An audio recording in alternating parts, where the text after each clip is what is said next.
إن الحمد لله نستعين ونستغفر ونعوذ بالله من شرور أنفسنا ومن سيئات أعمالنا من يهده الله فلا مضل له ومن يضلل فلا هادي له وأشهد أن لا إله إلا الله وأن محمدا عبده ورسوله اللهم أرنا الحق حقا وارزقنا اتباعه وأرنا الباطل باطلا وارزقنا اجتنابه رب اشرح لي صدري ويسر لي أمري واحلل عقدة من لساني يفقهوا قولي رب زدني علما اللهم فقه لي في الدين رب يسر ولا تعسر وتمم بالخير وصلی اللہ تعالی علی خیر خلقہ محمد وعلیہ وصحابہ واہل بیتہ اجمعین اما بعد السلام علیکم ورحمۃ اللہ وبرکاتہ۔ میری عزیز دینی بہنوں، میری پیاری پیاری بچیوں، اللہ تعالیٰ کی تمام حمد و ثنا جس کے لیے کہ ہمارے پاس الفاظ نہیں ہیں اور جس کا کہ اللہ مستحق ہے، اس کی سے ہم دعا کرتے ہیں کہ اس چھوٹی سی ذکر کی محفل کو وہ اللہ تعالیٰ ہمیں اس کی قبولیت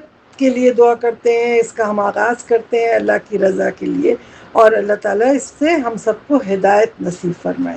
میرے عزیز دینی بہنوں، یہ شہر اللہ المحرم ہے، اللہ کا مہینہ ہے، شہر اللہ ہے، اس کا اعزاز یہ کسی اور مہینے کو نہیں حاصل ہے۔ یہ صرف اتنے 12 مہینے اللہ نے بنائے، اس میں سے جو 4 حرمت والے مہینے رکھے، اس کے اندر ٹاپ پہ کون تھا؟ محرم تھا۔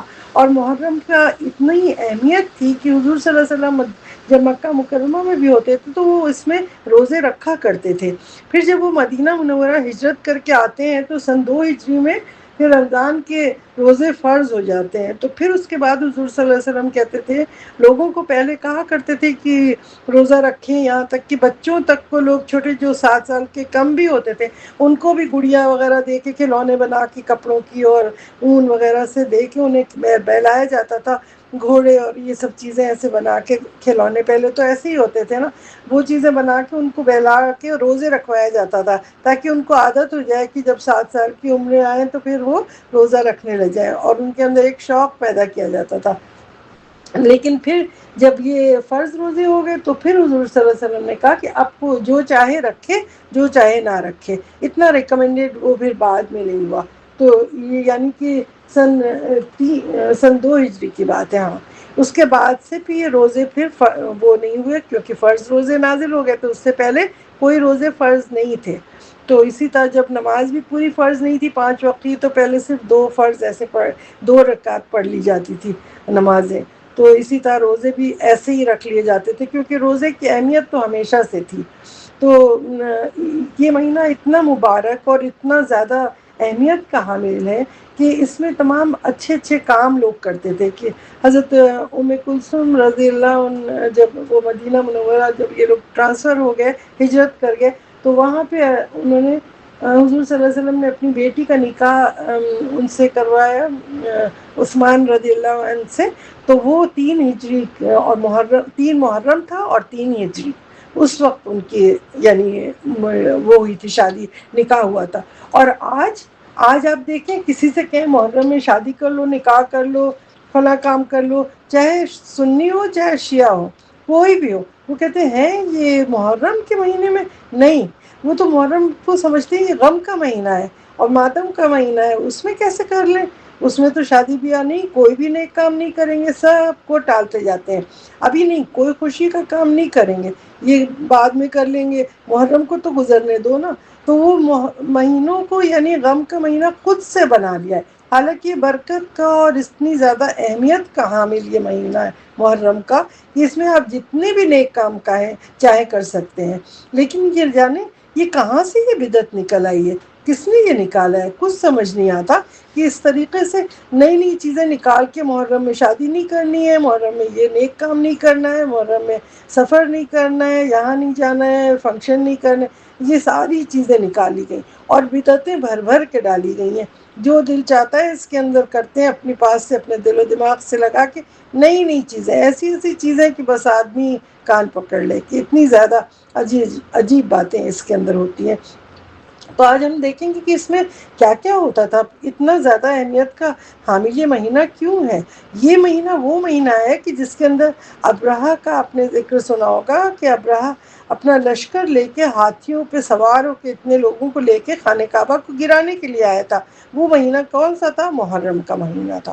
اسی محرم کے مہینے میں جب وہ داخل ہونے لگا، وہ یمن سے وہ بادشاہ تھا، وہ اتنی اس کی پاور تھی، جب وہ یہاں داخل ہونے لگا تو اللہ تعالیٰ نے ابابیل جو چڑیا تھی نا، ان کو حکم دیا کہ جاؤ پتھر کی چھوٹی چھوٹی کنکریاں اٹھاؤ، اور اتنے پکے ہوئے پتھر اللہ تعالیٰ نے ان کے منہ میں ڈلوائے، اور چڑیوں نے اپنے منہ میں لے کے اوپر سے ایسی اتنی اوپر سے گرایا کہ وہ سیدھے جا کے ہاتھیوں کے دماغ پہ لگتی تھی بلٹ کی طرح، اور اس طرح وہ ہاتھی اوپر سے گر کے دھڑام سے وہیں ختم۔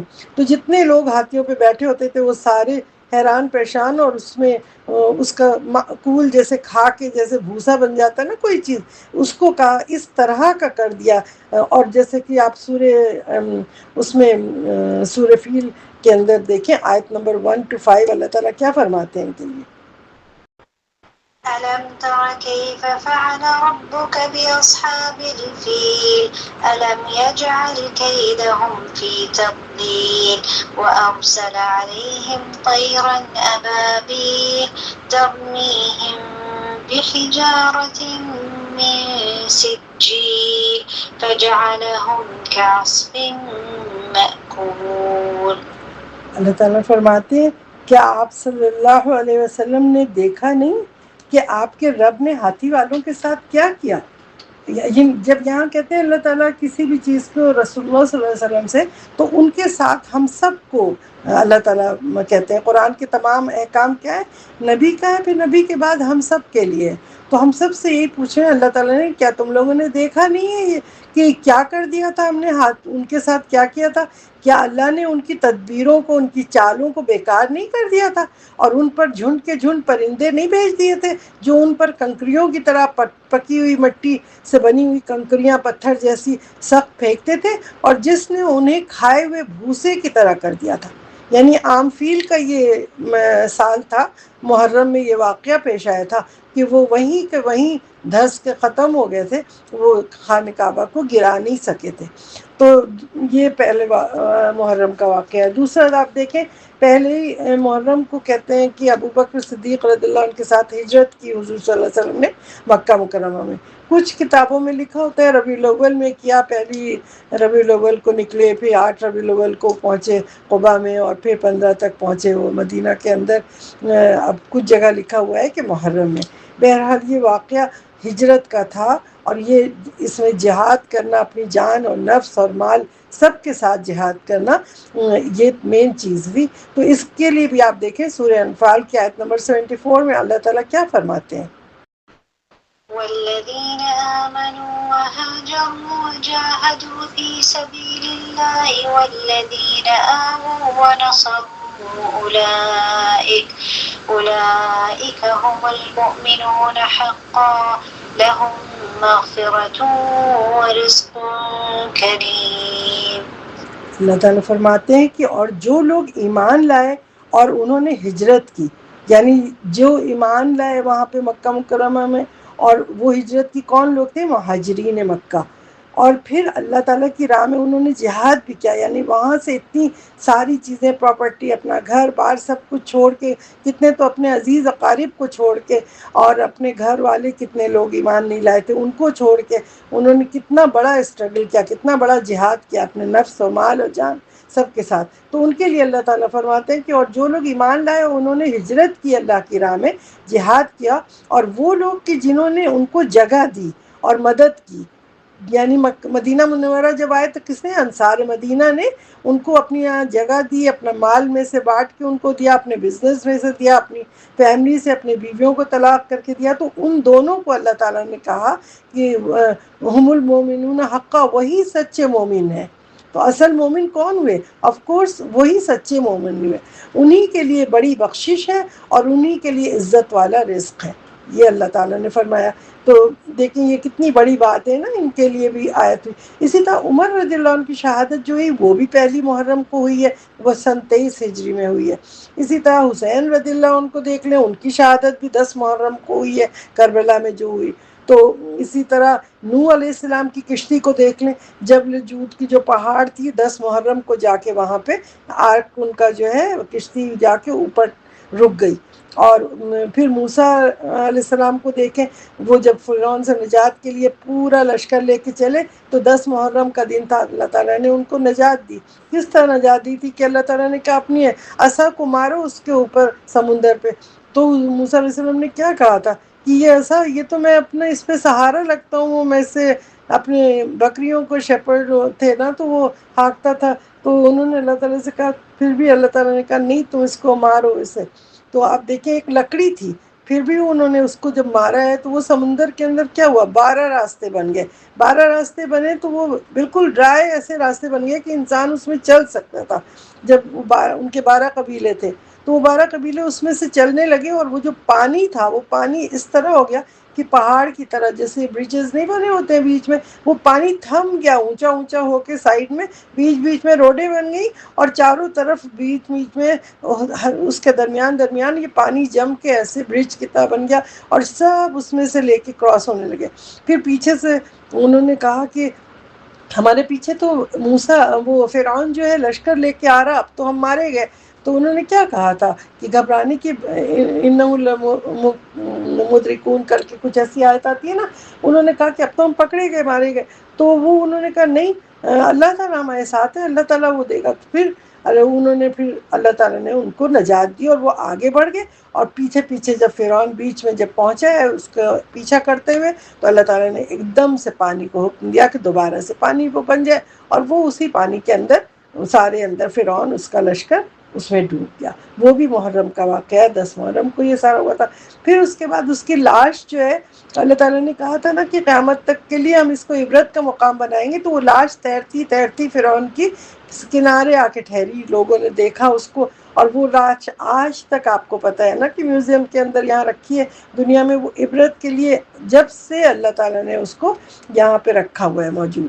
تو اللہ تعالیٰ جو بھی چاہتا ہے، پانی کو سوکھا خشک کر دیتا ہے، خشک کو گیلا کر دیتا ہے، کچھ بھی، اس چھڑی سے لے کے اس کا اشارے سے یہ کر دیا، اس چھڑی کو سانپ بنا دیا، اور موسیٰ علیہ السلام ڈرنے لگے، اللہ تعالیٰ نے کہا ڈرو نہیں، تم اسے اٹھاؤ اپنے ہاتھ میں۔ پھر اللہ کے حکم پہ انہوں نے دوبارہ اس چھڑی کو اٹھایا، سانپ کو اٹھایا، اور پھر وہ دوبارہ چھڑی بن گئی۔ مطلب اللہ تعالیٰ جس چیز میں، پانی میں چاہے تو اللہ ڈبونے کی قوت دے دے، آگ میں چاہے تو جلانے کی، آگ کو چاہے تو ابراہیم علیہ السلام پہ ٹھنڈا کرتی تو وہ آگ، مطلب اللہ تعالیٰ ہی دیتا ہے آرڈر، تب جا کے وہ چیز اثر کرتی ہے۔ تو اس لیے مسبب الاسباب جو ہے اللہ ہمارا، صرف اس پہ ہمیں ٹرسٹ رکھنا ہے۔ ہمیں یہ نہیں دیکھنا ہے کہ فلاں چیز ہمیں جلا دے گی، فلاں ڈبو دے گی، فلاں سے یہ ہو جائے گا، نہیں، ہمارا جو کرنے والا ہے وہ اللہ ہے۔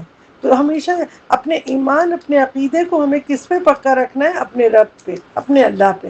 اسی طرح جنگ بدر میں دیکھیں حضور صلی اللہ علیہ وسلم کو کس طرح وکٹری دی اللہ تعالیٰ نے، کتنا بڑا لشکر تھا ان کا، لیکن سارے مشرکین کو ہرا دیا۔ وہ بھی محرم میں جیتے تھے، جنگ بدر کے اندر بھی دیکھیں فتح دی، تھوڑے سے لوگ 300 سم تھنگ، کتنے لاکھ کے کتنے لوگوں کے اوپر اللہ نے کیا۔ تو اور یہ تمام چیزیں یعنی اہمیت آپ دیکھیں، یہ محرم میں صرف عاشورہ کی 10 محرم کی یہ نہیں ہے، بلکہ بہت سارے حادثات، بہت سارے واقعات اتنے سارے ہوئے ہیں۔ اور پھر آپ دیکھیں اس محرم کے مہینے کو کتنی اس کی اہمیت کی، جب عاشورہ کا روزہ ہوا، پکا کب ہوا تھا، بعد میں ہوا تھا نا، یہ ہجرت کے بعد سن 2 ہجری میں جب وہ نازل ہوا ہے کیا رمضان کا، اس کے بعد اس کی جو اہمیت بتائی کہ ایک دن عاشورہ کا روزہ رکھیں گے تو 1 سال کے گناہ معاف ہو جائیں گے۔ تو یہ چیز کب ہوئی تھی کہ جب وہ مدینہ آئے حضور صلی اللہ علیہ وسلم، تو انہوں نے دیکھا یہاں پہ تو لوگ روزہ رکھ رہے ہیں اس کا، ہم تو پورے ہی مہینے رکھا کرتے تھے محرم میں، لیکن یہاں تو لوگ یہ 10 تاریخ کو رکھتے ہیں۔ تو انہوں نے پوچھا یہ کیا ہے، انہوں نے کہا یہ عاشورہ کا دن ہے، اسی دن تو فرعون کو ڈبو کے نجات دی تھی موسیٰ علیہ السلام کو اور ان کی تمام قوم کو۔ تو انہوں نے کہا اچھا، پھر تو موسیٰ کا حق ہم پر زیادہ ہے کہ ہم تو ان کے فالوور ہیں۔ تو یہود حیران ہوئے کہ اچھا یہ بھی موسیٰ کے فالوور ہیں۔ اس طرح سے ان کے دلوں میں بھی اہمیت آئی اس کی، اور موسیٰ علیہ السلام کا جو عاشورہ کا روزہ ہے، اس کا کیا ہے کہ 1 سال آپ کے پچھلے گناہ معاف ہو جاتے ہیں۔ یعنی کہ اب ہم جیسے 1948، یہ 1448 ہے نا اسلامک مہینہ، اب آپ اگر اس سال آپ نے محرم میں عاشورہ میں آپ سب نے روزہ رکھا ہوگا، تو اس سے کیا ہوا کہ آپ کے 1447 کے سارے گناہ معاف کر دیے۔ اللہ تعالیٰ نے. آپ سوچیں کہ جتنے بھی، اور یہ گناہ کون سے معاف ہوتے ہیں؟ وہ صغیرہ گناہ، جتنے بھی آپ نے چھوٹے بڑے گناہ کیے وہ سارے معاف کر دیے اللہ تعالیٰ نے بغیر مانگے. یعنی اللہ سے آپ نے کچھ نہیں کہا. ہاں البتہ اگر آپ نے کبیرہ گناہ جس نے کیا ہے وہ اگر اس وقت معافی مانگتا ہے اللہ سے تو وہ بھی اللہ معاف کر دیتے ہیں. اللہ تعالیٰ کہتے ہیں یہ چونکہ بندے نے دنیا میں معافی مانگ لی تو وہ اس طرح سے صغیرہ کبیرہ دونوں گناہ معاف ہو گئے. یعنی لاسٹ ایئر 1447 کے تو آپ کے معاف ہو گئے. اب اسی سے کنزیکیوٹیو جو آپ کا مہینہ گزرا کون سا ہے؟ ذوالحجہ کا. ذوالحجہ کا کون سی تاریخ؟ آپ سب نے روزہ رکھا ہوگا عرفات کے میدان والے دن 9 تاریخ کا. 9 ذوالحجہ کو جو اس سے کنیکٹڈ ہے. 9 ذوالحجہ کے روزے کا کیا فائدہ ہے کہ 1 سال آگے اور 1 سال پیچھے کے گناہ معاف. تو یعنی کہ آپ نے 47 کی ذوالحجہ جو 1 مہینے پہلے رمضان سے، یعنی 20 دن کا، کتنے 20-22 دن کا کتنا فرق پڑتا ہے کہ یعنی آپ نے جو وہاں پہ 9 تاریخ کا روزہ رکھا تھا اور یہاں 10 محرم کا رکھا، اس کے بیچ میں تھوڑے ہی سے دن ہے نا، تو آپ نے آگے کے گناہ ایک اور ایک پیچھے کے، یعنی 47 میں آپ نے روزہ رکھا تو آپ کے 48 کے گناہ معاف ہو گئے اور 46 کے گناہ. تو یعنی صرف 2 دن کا روزہ آپ کا، ایک وہ محرم یہ اس کا عاشورے کا 10 تاریخ کا اور عرفات کا 9 تاریخ کا ذوالحجہ کا روزہ، اس نے آپ کے 3 سال کے پورے صغیرہ کبیرہ گناہوں کو معاف کروا دیا. 14 46 47 اینڈ 48، یہ 3 ایئرس. تو جب بھی آپ سوچیں اللہ تعالیٰ کی کتنی بڑی رحمت ہے کہ اللہ تعالیٰ صرف 2 دن کے روزہ رکھنے کے اوپر ہمارے 3 سال کے گناہ معاف کر دیتا ہے. تو اس طرح تو ہم لوگ بالکل پاک صاف ہو جاتے ہیں. اتنی ہم سے غلطیاں ہوتی ہیں کیونکہ ابن آدم تو ہے ہی خطاؤن نا، وہ تو خطا کرتا ہی رہتا ہے ہر وقت. تو اس کے سارے گناہ، کتنی بڑی فضیلت ہے سبحان اللہ.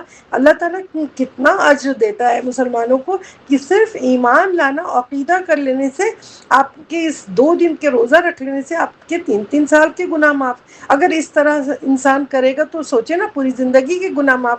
لیکن آپ بہت امپورٹنٹ پوائنٹ ایک اس میں یہ بھی آپ کو بتاتے ہیں جس کو سن کے آپ سب کو خوشی بھی ہوگی کہ اس میں اللہ تعالیٰ کا کرم دیکھیے. اللہ تعالیٰ کتنی رحمت کرتا ہے، کتنا کرم ہے، اور ہر پہلو کو اللہ تعالیٰ نے کنسیڈر کیا ہوا ہے، ہر پہلو کو ہمیں سمجھایا ہوا ہے جو کہ ہماری سمجھ نہیں آتا. اب جو عورتیں ہوتی ہیں حیض و نفاس میں تو ان کو کیا ہوتا ہے، انہیں فیل ہوتا ہے کاش کہ ہم بھی روزہ رکھ سکتے. ہمیشہ دل میں خیال آتا ہے نا. جو مریض ہوتے ہیں وہ سوچتے ہیں کاش ہم بیمار نہ ہوتے تو ہم روزہ رکھ لیتے. تو اس طریقے سے کتنی زیادہ لوگوں کے اندر مجبوریاں ہوتی ہیں. بعض تو پرماننٹ ہی بیمار ہوتے ہیں جو کبھی ٹھیک ہو ہی نہیں سکتے. بعض کو اچانک بخار آ جاتا ہے بہت تیز، اچانک الٹی ہو گئی، اچانک کوئی بیماری ہو گئی. تو یہ تمام جو لوگ بیمار ہوئے اور جن سب نے دل میں یہ نیت کی ہوئی ہے کہ کاش ہم ٹھیک ہوتے تو ہم روزہ رکھتے، کاش ہمارے پیریڈز حیض نفاس نہیں ہوتے تو ہم روزہ رکھتے، تو اللہ تعالیٰ فرماتے ہیں کہ ہم ان سب کو اس کا پورا اجر دیتے ہیں. سبحان اللہ. دیکھیے حدیث کے الفاظ آتے ہیں کیا کہ محمد صلی اللہ علیہ وسلم نے فرمایا کہ جو شخص بھی کوئی بھی نیک کام کی نیت کر پا رہا ہے، نیت کر لیتا ہے اور اپنی بیماری کی وجہ سے نہیں کر پا رہا ہے وہ کام، روزہ یا عبادت یا نماز یا کوئی چیز، یا سفر کی وجہ سے یا کسی مجبوری کی وجہ سے یا حیض و نفاس کی وجہ سے، جو کہ اس نے اپنے ہاتھ میں نہیں ہے، کنٹرول میں نہیں ہے، تو اس کے لیے اللہ سبحانہ و تعالیٰ اس کو تمام نیکیوں کا پورا اجر دیں گے بغیر کسی کمی کے. اللہ اکبر سبحان اللہ. دیکھیں یہ ہے ہمارا رب، یہ ہے ہمارا دین، یہ ہے ہمارا مذہب. ہر پہلو کو واضح کرتا ہے، ہر چیز بتا دیا. کتنی بڑی بات ہے کہ ہمارے دل میں اب قلق کسی قسم کا غم رہے گا نہیں، ہے نا. اب تو ہم اتنا سکون سے ہو جائیں کہ یار اب ہم واقعی ہم رکھنا چاہتے تھے، بس ہمیں اپنی نیتوں کو خالص کرنا ہے کہ واقعی آپ کے دل میں یہ اگر نیت ہے تو سمجھ لیں کہ آپ کو بھی گھر بیٹھے وہ ثواب مل جائے گا. جو لوگ روزہ رکھ کے کر رہے ہیں محنت سے، وہ ثواب آپ کی نیتوں کی وجہ سے اللہ پورا دے گا اور کوئی بھی کمی نہیں کرے گا. یہیں پہ ہمیں ایک قصہ آپ کو وہ سناتے ہیں کہ بہت ہی امپورٹنٹ یہ قصہ ہے. تو اس میں بھی نیت کی ہی بات ہے، اس لیے نیت کو اسٹرانگ کرنا بہت ضروری ہے. ہم آپ کو ایک قصہ بتاتے ہیں کہ کاش ہم سب کا ایمان بھی ان صحابی جیسا ہو جائے کہ وہ جو ایک صحابی تھے حضور صلی اللہ علیہ وسلم کے پاس آئے، صبح ہوئی تو وہ آئے ان کے پاس، تو نبی صلی اللہ علیہ وسلم نے ان سے سوال کیا کہ ایمان کی کیا کیفیت تھی آج تمہاری اے حارثہ. ان کا نام تھا حارثہ. تو حارثہ بن مالک ایسے کر کے ہے ان کا نام. تو انہوں نے پوچھا کیف اصبحت یا حارثہ، انہوں نے پوچھا کہ آج کیسی صبح ہوئی ہے تمہاری. تو آپ کو پتہ ہے کتنا امیزنگ انہوں نے آنسر کیا. انہوں نے کتنا پیارا اتنا اچھا جواب دیا کہ ہم حیران ہو جائیں. انہوں نے کہا اصبحت مومنا حقا یا رسول اللہ. انہوں نے کہا آج صبح ہم نے ایسی صبح کی ہے کہ میں مومن تھا. اے رسول اللہ، ہم لوگ کبھی کہہ سکتے ہیں اپنے کو کوئی مومن کہہ ہی نہیں سکتا، لیکن انہوں نے جواب یہ دیا کہ میری تو صبح اس حال میں ہوئی ہے کہ میں بالکل سچا مومن ہوں، اور میرا عقیدہ اور میرا ایمان بالکل صحیح ہے، میں اس کا مالک ہوں. انہوں نے کہا حضور صلی اللہ علیہ وسلم نے جب سنا تو انہوں نے کہا کہ اچھا فما حقیقت الایمان. انہوں نے پوچھا کیا حقیقت ہے تمہارے ایمان کی، آخر ذرا مجھے بھی تو بتاؤ، ہم ذرا چیک تو کریں تمہیں کہ آخر آپ کی حقیقت تو واضح کر دیں اپنی، کہ آپ یہ جو اتنی بڑی بات کہہ گئے ہیں. تو حارثہ ذرا ہمیں بھی تو بتاؤ کہ کیا حال ہے آپ کا. کہ ان صحابی نے کیا آنسر کیا، ان کا کیا حارثہ بن مالک انصاری کہیں لکھا ہے اور حارثہ بن سراقہ ان کا نام لکھا ہے، دیکھیے گا آپ لوگ پڑھ کے. تو وہ انہوں نے کیا فرمایا، عزفت نفسی عن الدنیا، میں نے تو اپنی دنیا سے اپنا انٹرسٹ ہی ختم کر لیا ہے. انہوں نے کہا مجھے اس دنیا سے کوئی انٹرسٹ نہیں ہے. انہوں نے کہا میری خواہشات، دنیا کی چمک دمک، کی سب سے میں نے اپنے کو الگ کیا. وَأَسْحَرْتُ لَيْلِي، میں پوری رات جاگتا ہوں، اللہ کی عبادت کرتا ہوں. اور مطلب اپنے بتا رہے ہیں وہ کہ میں کرتا کیا ہوں. اور میں وَدَمَنْتُ نَحَارِي، اور میں دن میں روزے رکھتا ہوں. تو میں رات میں تو جاگتا ہوں اور پوری عبادت کرتا ہوں، اور دن میں روزے رکھتا ہوں. یعنی رات اور دن میں اللہ کے عبادت میں مشغول رہتا ہوں. اور اس طرح مشغول رہتا ہوں کہ وَكَأَنِّي أَنظُرُ إِلَىٰ عَرْشِ رَبِّي بَارِزًا، یعنی کہ ہم اس طرح اپنے رب کو، عرش کو دیکھ رہے ہیں جیسے کہ وہ بالکل میری آنکھوں کے سامنے ہے. وہ کہتے ہیں کہ ہمیں اس طرح نظر آتا ہے کہ اللہ تعالیٰ کا عرش ہماری آنکھوں کے بالکل سامنے ہے. وَكَأَنِّي أَهْلُ الْجَنَّةِ يَتَمَتَّعُونَ، اور اہل جنہ جو ہیں وہاں پہ بڑے انجوائے کر رہے ہیں. وہ ہمیں نظر آتے ہیں کہ جیسے اہل الجنہ ایک طرف بیٹھے بہت انجوائے کر رہے ہیں. وَأَهْلِ النَّارِ يُعَذِّبُونَ فِيهَا، اور جو دوزخ والے ہیں ان کے اوپر عذاب ہو رہا ہے. کہ جیسا کہ میں اپنے رب کے عرش کو اتنا بالکل واضح اور نمایاں سامنے دیکھ رہا ہوں، اور جنتی لوگوں کو انجوائے کرتا دیکھ رہا ہوں، سبحان اللہ، اور جہنمی لوگوں پر عذاب ہوتے دیکھ رہا ہوں، سبحان اللہ. تو جب یہ سنا رسول اللہ صلی اللہ علیہ وسلم نے، تو پھر انہوں نے فرمایا عرفت فلزم عبد النور نور اللہ قلب. اللہ تعالیٰ نے کہا تم کو لازم ہے کسی مقام کو اپنے اوپر لازم کر لو، اللہ تعالیٰ تمہارے دل کو اپنے نور سے روشن کر دے گا جب تک تمہاری یہ کیفیت رہے گی. یہ اللہ کا نور ہے، اللہ کے نور کی قربت کا یہ نتیجہ ہے تمہارے اوپر. سبحان اللہ. کاش کہ ہم سب کو بھی اللہ تعالیٰ ایسا نور دے دے اور ہمیں بھی حاصل ہو جائے کہ حارثہ بن مالک الانصاری کی طرح، جن کو کہ پتھر اور سونے میں کوئی فرق ہی نہیں محسوس ہوتا تھا، ان کا ایمان کتنا پکا تھا. کاش ہم سب بھی ایسے ہی ایمان والے ہو جائیں. تو اب ہم عاشورہ کا یہ جو 10 محرم کا روزہ ابھی آپ سب نے رکھا ہوگا ماشاءاللہ، جس کو کہ شیعہ حضرات نے امام حسین کی شہادت سے منسوب کر دیا، کیونکہ ظاہر سی بات ہے یہ پہلے تو نہیں تھا نا نبی کے وقت. انہوں نے اس میں مرثیہ پڑھنا، ذاکرین بیٹھ کے ماتم کر رہے ہیں اور رو رہے ہیں اور سینہ پیٹ رہے ہیں لوگ، اور اپنے کو سیاہ لباس میں کر رہے ہیں. کوئی شربت کی سبیل لگا رہا ہے، کوئی کھیر اور حلیم پکا رہا ہے، کوئی ٹکیا کر رہا ہے، کوئی فاتحہ کر رہا ہے. عجیب عجیب خرافات، عجیب عجیب بدعات اس سے منسوب کر دیا گیا ہے. اتنے اچھے دن کو، جس میں کہ یہ کام نہ کبھی رسول اللہ صلی اللہ علیہ وسلم نے کیا، نہ کسی صحابہ نے، نہ خلفائے راشدین نے، نہ کہیں پہ لکھا ہوا ہے. تو اس کو شہادت حسین کو اتنا منانا اور یہ سب کہاں ہے؟ پہلے بھی اسی طریقے سے ہوتا تھا نا. انہوں نے اتنی عظمت کر دی، انہوں نے یہ نہیں سوچا کہ حسین رضی اللہ عنہ کے والد جو تھے حضرت علی رضی اللہ عنہ، وہ بھی تو شہید ہوئے، ان کے لیے تو تم نہیں روتے دھوتے، کچھ بھی نہیں کرے. ان کے بھائی حسن بھی شہید ہوئے زہر سے، تو ان کے لیے بھی نہیں. عثمان رضی اللہ عنہ کو شہید کیا، ان کے لیے بھی نہیں رو دھو رہے ہیں. عمر رضی اللہ عنہ کو شہید کیا, ان کے لیے نہیں. حضور صلی اللہ علیہ وسلم کے لیے, ابو بکر صدیق, کسی کے لیے نہ انہوں نے رونا ہے نہ وہ کرنا ہے. اور شروع کیا کیا ہے, حسین رضی اللہ عنہ کا. اور یہ سب کیوں کرتے ہیں؟ کسی ایک آدمی کی اتنی پوجا اور وہ کرتے ہیں. بالکل اسی طرح شرک ہے نا, کہ جس طرح لات منات عزا حبل ان سب کو کیا ہے, یہ اچھے اچھے لوگ تھے نا, تو ان کی لوگوں کی مورتیاں بنا کے, اسٹیچوز بنا کے, اٹھا کے رکھ کے خانے کعبے میں رکھ دیا گیا, اور پھر اس کا طواف ہو رہا ہے, ان سے دعائیں مانگی جا رہی ہیں, یہ سب کر رہے ہیں. تو پہلے تو وہ لاتے ہیں, ان کی عظمت کرتے ہیں, سارے سب کے دلوں میں عظمت پھیلا دیتے ہیں. اس کے بعد لا کے انہوں نے مشرکین نے مکہ نے کیا کیا تھا کہ جب انہوں نے خانہ کعبہ کے اندر سجا دیا اور اسی پہ لوگ سونا اور کیا کیا نچھاور کرتے رہتے تھے, وہ سب بھرا رہتا تھا, اور پھر اس کا طواف کرنے لگ گئے, اور اسی کو یعنی ننگے ہو کے بھی طواف کر رہے ہیں. عجیب عجیب خرافات بعد میں نکلتی چلی جاتی ہے بدعتیں, اور وہ پھیلتا چلا جاتا ہے. تو آپ سوچیں کہ اس خانہ کعبہ کے اندر جو بالکل پاک صاف جو بنایا حضرت آدم علیہ السلام, پھر ابراہیم علیہ السلام نے, اور اس طرح پھر وہ جب دوبارہ تعمیر ہوا تو اس میں ساری مورتیاں جن کو دیوی دیوتاؤں کو جو ہندو پوجتے ہیں, اس طرح سے انہوں نے لات منات عزا حبل وغیرہ یہ جو تھے نیک لوگ تھے, ان کی مورتیاں لا کے اس میں بھر کے رکھ دی تھی, اور اس کا چکر کاٹ کاٹ کے طواف کیا کرتے تھے, گانے بجانے, سیٹیاں, تالی اور یہ سب کچھ کر کے کرتے تھے. تو جب یہ تمام خرافات ہو گئی, اس کے بعد کس طرح رسول اللہ صلی اللہ علیہ وسلم آئے, انہوں نے کتنی محنت سے یہ چیزیں ختم کی. آپ سوچیں توحید کو جو اتنا وہ پھیلا دیا ہے, اور ابھی ماشاءاللہ یہاں پہ سعودی عربیہ میں اور حرم میں, اور یہ تمام اللہ کی توحید ابھی تک جو باقی ہے, سبحان اللہ, تو یہ کتنی بڑی بات ہے. اور ان کو ہٹانا مٹانا کتنا مشکل کام تھا, لیکن کرنا تو ہوگا. ابھی بھی ہم جو دیکھتے ہیں چاروں طرف, تو ان کو ہٹانا ہم سب کا فرض ہے.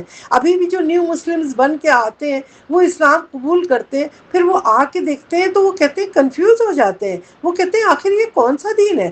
ہمارے دین میں کہیں رونا دھونا ہے؟ ہمارے دین میں نہ رونا ہے, نہ سوگ منانا ہے, نہ ماتم کرنا ہے, نہ مرثیہ کرنا ہے, یہ سب کوئی جائز ہی نہیں ہے. ورنہ ہوتا اگر تو کیا ہمارے نبی صلی اللہ علیہ وسلم جب خدیجہ رضی اللہ عنہ کا انتقال ہوا تو ان پہ مرثیہ نہیں کرتے, ان کے لیے نہیں روتے؟ کہ حضرت محمد صلی اللہ علیہ وسلم کے جب موت آئی ہے تو کیا سارے خلفائے راشدین, ان کی بیویاں, وہ لوگ نہیں سینہ پیٹتی ہیں اور روتی ہیں اور یہ سب کرتی؟ کسی نے یہ سب نہیں کیا. تو پھر ہم کہاں سے یہ سینہ کو بھی کہاں سے آ گئی؟ آگ کے اوپر چلنا, چاقو مارنا اور یہ پیٹنا, اور دل گھوڑے کو پتہ نہیں کیا کرتے ہیں, کھانا کھلاتے ہیں, چنے ونے اور پانی پلائیں گے, اور بعد میں سنائے تیر سے مار کے اس کو بھی ختم کر دیتے ہیں, پتہ نہیں ایک جانور پہ. کتنا بڑا گناہ ہے. یہ تعزیہ نکالتے ہیں, سب خرافات, اور انہی کو دیکھ دیکھ کے مکہ مدینہ کی تعزیہ بنا کے سنی لوگوں نے ان کا مقابلہ کرنا شروع کر دیا. ارے عقل والوں, کچھ تو سوچو, کیا کر جواب دو گے اللہ کو؟ کیا ہو گیا ہے ہم لوگوں کو؟ یہ سنیوں کو بھی دیکھو تو کچھ نہیں سمجھ آ رہا, ان سے مقابلہ ہی کرنے لگ گئے. اب مقابلے میں حلیم کے دیکھ یہ سنی پکاتے ہیں, اتنے بڑے بڑے کھیر, شربت, حلوہ, وہ وہاں تو پیاسے مرے ہیں وہاں پہ, آپ شربت بنا بنا کے یہاں پہ سبیل لگا رہے ہیں, پلا رہے ہیں دنیا کو, کوئی روح افزا کا, کوئی لیمنیٹ, کوئی کیا, کوئی کچھ, یہ کر رہے ہیں, حلوہ پوری کھلا رہے ہیں, تعزیہ نکال رہے ہیں, سجا رہے ہیں, لائٹیں جلا رہے ہیں, کوئی میلاد کر رہا ہے, کوئی ذاکرین کو بلا رہا ہے, کوئی نوحہ خوانی کر رہا ہے, نئے نئے ڈیزائنر کے کپڑے بلیک کلر میں بننے لگ گئے. اب وہ فضولیات, گھر کو سجایا. ہماری امت کو یہ کیا ہوتا چلا جا رہا, ہم بدعتوں کی طرف اور گناہ کی طرف بڑھتے چلے جا رہے ہیں. آخر ہے کوئی روکنے والا؟ ان عبادت سے کوئی روکے گا یا نہیں روکے گا؟ تو یہ ہم عبادت اور کوئی ثواب کی چیز ہی نہیں ہے, گناہ بڑھائے جا رہے ہیں, ہم اپنے ہر وقت بڑھا رہے ہیں. سورہ انعام کے اندر دیکھیں آیت نمبر 160 میں اللہ تعالیٰ کیا فرماتے ہیں؟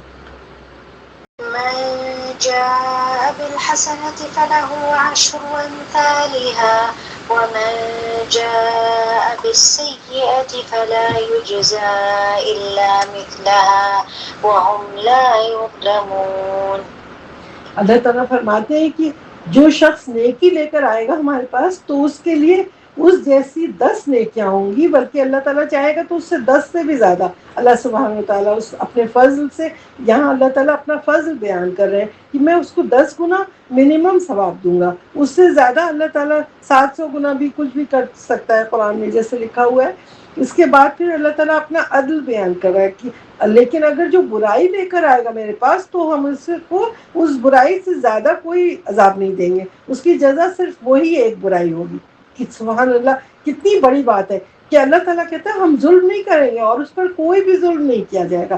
یعنی گناہ اگر آپ نے کیا ہے تو وہ گناہ ایک ہی کے برابر آپ کو ملے گا عذاب. لیکن اگر نیکی آپ نے کی ہے تو اس کو نہ جانے کتنا گناہ اللہ تعالیٰ دیتا ہے، منیمم 10 یعنی اس کا اجر ملے گا. کتنی بڑی بات ہے. لیکن آج دنیا میں یہ بدعتیں اور گناہ جو ہو رہی ہیں بڑھتی چلی جا رہی ہیں، اور اس کو روکنے کے لیے امر بالمعروف نہی عن المنکر کا کام ہم سب کو، کنتم خیر امۃ اخرجت للناس تأمرون بالمعروف وتنہون عن المنکر، 2 پارٹ دیے ہیں نا ایکولی. قرآن میں بار بار بیان کیا ہے کہ ہم تو نیکی کا حکم کرتے ہو، برائی سے روکتے ہو.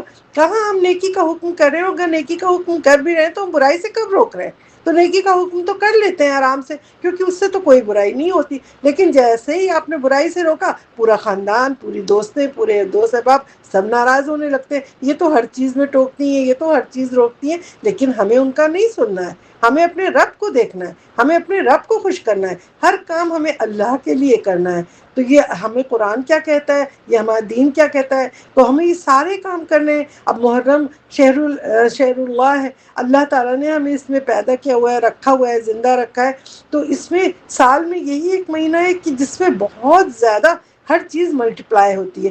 جس طرح سے ان کا اس کے اندر گناہ بھی ملٹیپلائی ہوتا ہے. یہ نہیں کہ جو اجر اس میں یہاں کا ہے نا عام دنوں کے لیے ہے کہ ایک گناہ کا ایک ہی اجر ہے، لیکن اس میں محرم حرام کے اندر اس میں نہیں ہے. جتنے 4 مہینے دیے ہیں نا جو حرمت والے، اس میں آپ گناہ بھی کرو گے تو وہ اتنے ہی ٹائم ملٹیپلائی ہو جائے گا. اس لیے سمجھ لیں کہ بہت کیئرفل ہونا ہے ان 4 میں. اسی لیے کہا ہے کہ اس میں گناہ بھی نہیں کرو. تو ہم اپنے کو روکنے کو کہا ہے کہ روکو. اور خاص کر محرم میں اپنے گناہ کو بھی روکنا ہے، ہمیں نیکی کو بڑھانا ہے اور گناہ کو روکنا ہے. محمد صلی اللہ علیہ وسلم نے رمضان آنے کے بعد پھر کہا تھا کہ بس عاشورہ کا ثواب انہوں نے بتایا تھا اس طرح جو ابھی پورا آپ لوگوں کو ہم نے اوپر بیان کر دیا ہے. اچھا، حدیث میں آتا ہے کہ اگر کسی نے شرک نہیں کیا ہوگا تو اس کے کبیرہ گناہ کو بھی اللہ تعالیٰ خود بخود معاف کر دیں گے اور معاف ہو جائیں گے اگر وہ توبہ کرے گا. اچھا ہاں، اس میں لکھا ہے اگر وہ توبہ کرے گا. اگر توبہ نہیں کرتے ہیں تو کبیرہ گناہ معاف نہیں ہوتے، لیکن چھوٹے صغیرہ گناہ اللہ تعالیٰ خود بخود ہی معاف کر دیتے ہیں. اور کیونکہ یہ ساری چیز کا کیا اعمال بالنیات، کل عمل بالنیات، یعنی ہمیشہ دل میں اگر نیت ہوگی تبھی ہماری عبادت قبول ہوگی، تبھی ہمیں اجر ملے گا. اگر نیت نہیں ہوئی تو پھر ہماری عبادت کا ہمیں کوئی بھی ثواب نہیں ملے گا. اور جتنی بھی چیزیں ہم ہمارے دین میں نہیں ہے وہ کرتے جائیں گے تو وہ بدعتوں کا عذاب ہوگا، ثواب نہیں ہوگا بلکہ عذاب ہوگا. اب ایسے رمضان، اچھا پورے محرم کے مہینے میں جیسے جو لوگ روزہ رکھتے ہیں نا ایام ابیت کے 3 دن کے، اور منڈے کے، پیر کے اور جمعرات کے رکھتے ہیں، تو وہ روزے اگر رکھیں گے تو کوئی بات نہیں ہے. ورنہ کوئی اور عبادت کو اسپیشلی نہیں کہا گیا ہے سوائے عاشورہ کا وہ جو ہے کہ آپ روزہ رکھیں. اس کے علاوہ پورے مہینے کہیں نہیں کہا گیا ہے کہ یہ عبادت کرو، لازم نہیں کیا ہے. آپ کی مرضی ہے، آپ لوگوں کو کھلائیں، صدقہ دیں، خیرات دیں. تو ہر دن کا جیسے 10 ٹائمز مل جاتی ہے اجر، تو اس مہینے میں اور زیادہ مل جائے گا اجر. بس یہ ہے. تو لیکن یہ نہیں کہا گیا ہے کہ بیٹھ کے حلیم بناؤ اور یہ بناؤ، طرح طرح کے کیک بناؤ اور وہ محرم کے کیک کاٹے جائیں اور سب کو جمع کیا جائے، خوشی اور غم منایا جائے. اور بلا وجہ غم کا بھی مہینہ کہتے ہوں اور کیک بھی کاٹتے ہوں، حلیم بھی بناتے ہیں. یہ نہیں سمجھ آتا کہ اتنا تضاد کیوں ہے. تو یہ مہینہ جو ہے ہمیں اپنے فیتھ کو دیکھنا ہے، اپنے ایمان کو دیکھنا، اپنے اخلاق کو دیکھنا ہے کہ اس مبارک مہینے میں ہم سب کو تیار کرنا ہے، اپنے کو، اپنے بچوں کو، اپنے جاننے والوں کو، اپنی نیت کو پیور خالص کرنا ہے تاکہ ہم اللہ سے اور قریب ہو جائیں.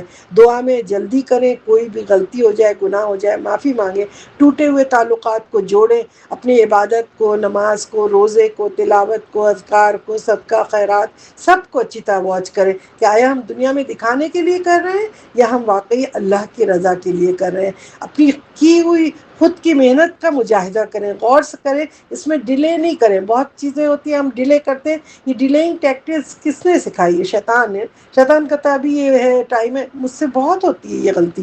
تو یہ بار بار کبھی نماز ڈیلے ہو رہی ہے، اتنی آخر وقت میں پڑھ رہے ہیں، کبھی کوئی کام نیکی کا ہے، صدقہ خیرات کرنا ہے، یہ کرنا، تو وہ ٹالتا ہے ابھی تو ٹائم ہے، ابھی تو ٹائم ہے. اور پھر وہ کیا ہوتا ہے، وہ ٹائم آ کے بھی نکل جاتا ہے اور پھر نماز قضا ہو جاتی ہے، نیک کام رہ جاتے ہیں اس طریقے سے۔ تو یہ شیطان کی ٹیکٹکس ہے، اس لیے بالکل بھی ڈیلے نہیں کریں۔ اللہ تعالیٰ کہتا ہے نا فَاذْكُرُونِی اذْكُرْکُم، تو مجھے یاد کرو ہم تمہیں یاد کریں گے۔ تو کیوں ہم دیر کریں؟ ہم اپنے رب کو یاد کریں نا، جتنی جلدی ہم یاد کریں گے اللہ تعالیٰ ہمیں یاد کرے گا۔ تو یہ تو اللہ تعالیٰ نے بتا ہی دیا ہے قرآن میں۔ تو ہم سب کو اپنے دل کو پیور خالص کرنا ہے، کسی سے ناراضگی ہے کچھ ہے، اللہ کی رضا کے لیے جائیں، معاف کریں، ان سے دوستی کر لیں، فون کر لیں۔ ٹھیک ہے آپ کا دل نہیں ملتا، نیچر ملتا نہیں ملتا، تو زبردستی نہیں ہے کہ بہت زیادہ گرم تعلقات رکھے جائیں، ٹھنڈے ٹھنڈے رکھیں آپ، لیکن بس بالکل یہ نہ کریں کہ قطع تعلق رکھ دیں نا، قطع تعلق نہیں کریں۔ ہاں کسی سے جیلس نہیں فیل کریں اپنے اندر، انوی اپنے اندر نہیں فیل کریں۔ اللہ نے اس کو نعمتیں دی ہیں تو ٹھیک ہے، آپ دیکھیں اللہ کا شکر ادا کریں، جو نعمتیں آپ کے پاس ہیں آپ اپنی نعمتوں کو دیکھیں۔ ہاں البتہ کوئی اگر دین میں تقویٰ میں آپ سے زیادہ آگے تو اس سے ضرور دیکھ کے اندر فیل کریں، رشک کہیں کہ اللہ تعالیٰ تو مجھے بھی یہ دے دے۔ لیکن بعض لوگ ہوتے ہیں دوسرے کی نعمتیں دیکھ کہتے ہیں اللہ اس کی یہ برباد ہو جائے اور ہم اچھے ہو جائیں۔ یہ چیز بہت حسد کرنا بہت گناہ، بہت زیادہ گناہ ہے کہ دوسرے کے لیے بد دعائیں کرنا، اور دوسرے کے لیے یہ بالکل نہیں کرنا ہے ہمیں۔ بس یہ کرنا ہے کہ دوسرے کی کوئی نعمتیں دیکھیں تو اپنی اگر حالت کم ہے تو اس پہ صبر کریں اور اللہ سے نیکی کی امید کریں، انشاءاللہ اس سے کہیں زیادہ اجر آپ کو قیامت میں ملے گا۔ اور جب ملے گا تو آپ کہیں گے کاش ہم دنیا میں اور ہی غم میں ہوتے، اور ہی تکلیف میں ہوتے، تو آج ہم اتنے عیش کرتے، کیونکہ وہ زندگی تو بہت لمبی ہے نا، دنیا کی تو چند سالوں کی، میکسیمم کتنی 100 کسی کو ہوگی بس، اس سے تو نہیں، وہاں تو ہزاروں لاکھوں سال ہے نا، وہ تو ہمیشہ ہمیشہ کے لیے ابدی زندگی ہے۔ تو ہمیں کام تو اپنی ابدی زندگی کے لیے کرنا ہے نا۔ تو اس لیے ہم سب کو چاہیے، کیونکہ ہمارا ہر دن ہمیں قبر سے قریب جا رہا ہے۔ کیا پتہ یہ محرم یا عاشورہ ہمارا آخری سال ہو دنیا میں، ہمیں تو نہیں پتہ نا کہ آگے ہم زندہ ہوں گے کہ نہیں۔ جس طرح ہم اپنی قبر سے ہر عاشورہ پہ آپ اپنی قبر سے قریب ہوتے چلے جا رہے ہیں۔ جس طرح برتھ ڈے مناتے ہیں نا لوگ خوشیوں کا، تو وہ کیا کرتا ہے برتھ ڈے، ہر برتھ ڈے آپ کی زندگی کا 1 سال پیچھے نکال دیتا ہے، اور آپ کو وہ غم منانے کا دن ہے، افسوس کرنے کا کہ میری دن کے 1 سال کا دن نکل گیا، 365 ڈیز ہماری لائف سے نکل گئے جس میں کہ ہم نیکی کما سکتے تھے۔ تو وہ کیک کاٹنے اور دوسروں کی نقل کر کے یہ بدعتیں کرنے کا سال نہیں ہوتا برتھ ڈے، جس میں بیلون پھلا رہے ہو، میرج اینیورسری کر رہے ہیں، برتھ ڈے کر رہے ہیں، سب یہ گناہ کی چیزیں ہیں۔ ہم کیوں دوسروں کو فالو کرتے ہیں؟ ہم کیوں یہود نصارہ، آپ جن کو فالو کریں گے قیامت کے دن آپ انہی کے ساتھ اٹھائے جائیں گے۔ آپ کو اگر مسلمانوں کے ساتھ رہنا ہے تو آپ کو ساری خرافات چھوڑنی پڑے گی، یہ ساری چیزیں چھوڑیں۔ کیوں؟ کیونکہ ہمیں اپنے اللہ پہ یقین رکھنا ہے، اللہ کی محبت کو دل میں ڈالنا ہے، اللہ پہ بھروسہ کرنا ہے کہ وہ اللہ جو ہے ہمیں عذاب دے گا بدعتوں پہ، تو ہم اللہ کی رحمت کی امید کرتے ہیں، ہر وقت اللہ سے ہدایت کی دعا کرتے ہیں۔ ہمارا گول ہونا چاہیے کہ کاش ہمارا ہر روزہ، ہر نماز، ہر چیز ہمیں فزیکلی نہیں بلکہ اسپریچولی جو ہمیں چینج کر دے۔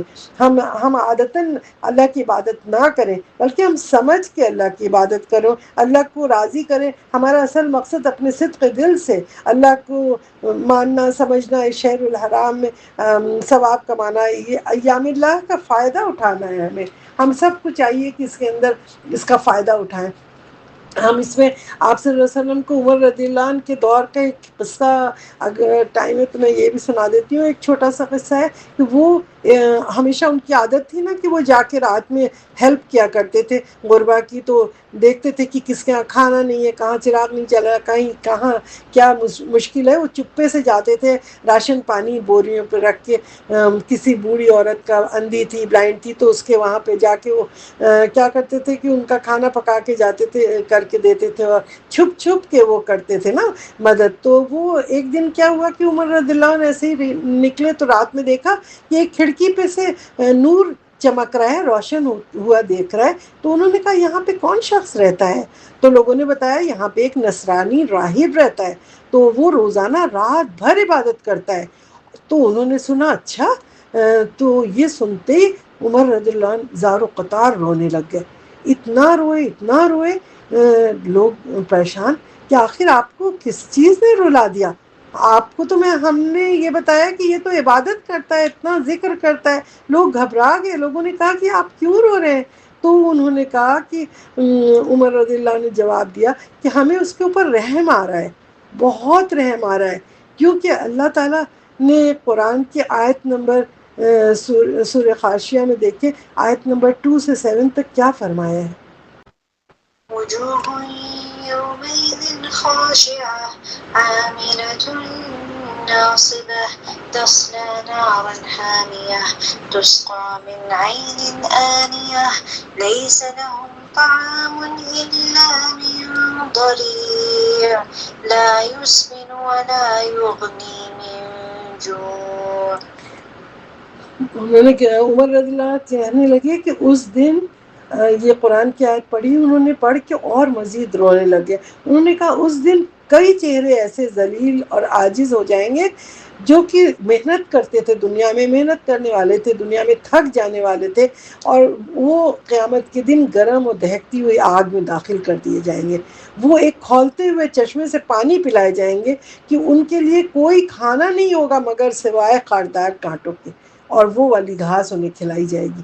تو عمر رضی اللہ تعالیٰ کو رضی اللہ عنہ کو اتنا افسوس ہوا کہ رات بھر اس اندھیرے میں یہ آدمی اتنی عبادت کر رہا ہے کہ لوگ سو رہے ہیں اور اس کو کچھ بھی حاصل نہیں ہوگا، اور اس کی محرومی پر ان کو ترس آیا، اتنا ترس کھا کے وہ رونے لگے کہ آج وہ محمد صلی اللہ علیہ وسلم اگر زندہ ہوتے تو وہ اپنی امت مسلمہ کی وہ بدعتوں کو دیکھتے تو وہ کتنا روتے، وہ کتنا یہ ماتم دیکھتے، اور چھوٹی چھوٹی جو غیر مسنون عادتیں جو ہماری امت میں پھیل گئی ہیں تو وہ بھی اسی طرح عمر رضی اللہ عنہ کی طرح روتے کہ اتنا کچھ یہ بدعتیں کر کر کے قیامت میں جائیں گے تو جہنم میں ڈالے جائیں گے تو کیا ہوگا۔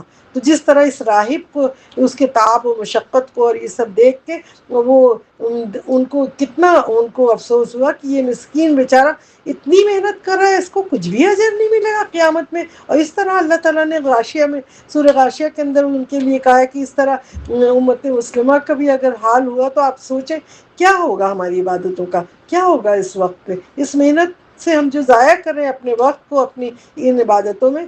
ان کے لیے سورہ کہف کی آیت نمبر 103 اور 104 میں اللہ تعالیٰ کیا فرماتے ہیں؟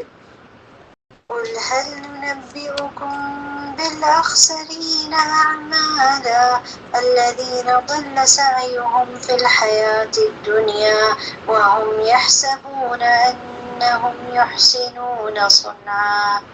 آپ صلی اللہ علیہ وسلم فرما دیجئے کہ کیا ہم تمہیں وہ لوگ نہ بتلا دیں کہ جو اعمال میں سب سے زیادہ خسارے میں ہوں گے، قیامت کا دن جب آئے گا تو وہ ہم تمہیں نہیں بتا دیں؟ یہ وہ لوگ ہوں گے جن کی محنت اور کوشش اس دنیا کی زندگی میں ضائع ہو گئی ہے، اور وہ سمجھ رہے ہیں کہ وہ ایک اچھے کام کر رہے ہیں۔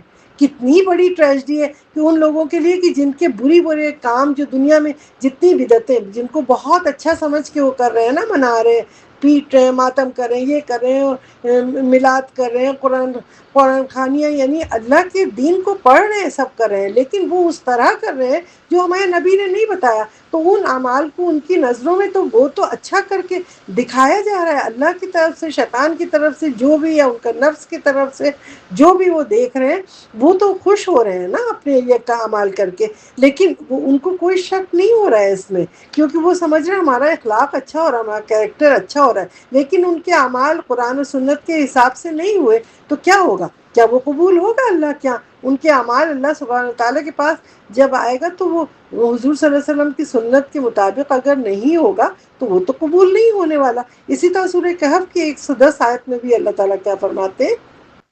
فمن كان يرجو لقاء ربه فليعمل عملا صالحا ولا يشرك بعبادة ربه أحدا۔ بس جو امید رکھتا ہے اپنے رب سے ملنے کی تو اس کو چاہیے کہ نیک اعمال کرے جو کہ قرآن اور سنت کے مطابقت رکھتے ہوں، اور اپنے رب کی عبادت میں کسی کو بھی شریک نہ کرے۔ تو میری عزیز بہنوں، میری پیاری بچیوں، ہمیں اپنے اپنے اعمال کو بہت اچھی طرح دیکھنا ہے کہ ہم اپنے رب کی رضا کے لیے کر رہے ہیں یا دنیا میں مشہور ہونے کے لیے کر رہے ہیں، اور اللہ سے توفیق مانگیں کہ اللہ تعالیٰ ہمیں اس مبارک درس میں اس دن اور اس مبارک دن میں محرم کے اللہ تعالیٰ ہمارے دل دماغ کو کھول دے، ہم اس ذکر سے کچھ فائدہ اٹھا سکیں، اس ماہ کی برکت سے اپنے سارے غلط کاموں کو چھوڑ دیں۔ انشاءاللہ تعالیٰ ہم سب تو سمجھ لیں کہ ہم سب کامیاب ہو گئے۔ اس ماہ مبارک میں جو شہر محرم شہر اللہ المحرم ہے، اس میں ہم اجر کی امید کرتے ہیں اللہ تعالیٰ سے کہ ان ایام میں جو بھی ہم نیکی کا کام کریں گے اللہ تعالیٰ ہمیں سنت کے مطابق کروائے، اور اس عاشورہ میں جو ہم نے کیا ہے اس سے ہمارے گناہوں کو معاف کر دے اور ہمیں اس کا اجر دے بہت زیادہ، کیونکہ اللہ تعالیٰ حدیث میں آتا ہے نا کہ ان اللہ لا يقبل من العمل الا ما كان له خالصا، اگر اللہ کے لیے نہیں کیا ہے تو پھر آپ کا اجر نہیں قبول ہوگا۔ اس لیے آئیے آج ہم سب کو اپنی اپنی نیتوں کو خالص کرنا ہے اپنے رب کے لیے، اپنی تعلیم کو، اپنی عبادت کو، اپنے حسن سلوک کو، اپنے صدقہ خیرات وغیرہ کو، اور آج اسی بات پہ ہم درس کو ختم کرتے ہیں باذن اللہ تعالی۔ اقول قولی ھذا استغفر اللہ لی ولکم ولجمیع المسلمین والمسلمات والمؤمنین والمؤمنات، سبحانک اللہم وبحمدک واشہد ان لا الہ الا انت استغفرک واتوب الیک۔ آج تمام خیر کی باتیں اللہ سبحانہ وتعالیٰ کی طرف سے تھا، اور تمام شر کی باتیں میرے اپنے نفس اور شیطان مردود کی طرف سے تھا۔ ربنا آتنا فی الدنیا حسنۃ وفی الآخرۃ حسنۃ وقنا عذاب النار، ربنا لا تزغ قلوبنا بعد إذ هديتنا وهب لنا من لدنك رحمة إنك أنت الوهاب، وصلی اللہ تعالی علی خیر خلقہ محمد وآلہ وأصحابہ وأہل بیتہ أجمعین، آمین یا رب۔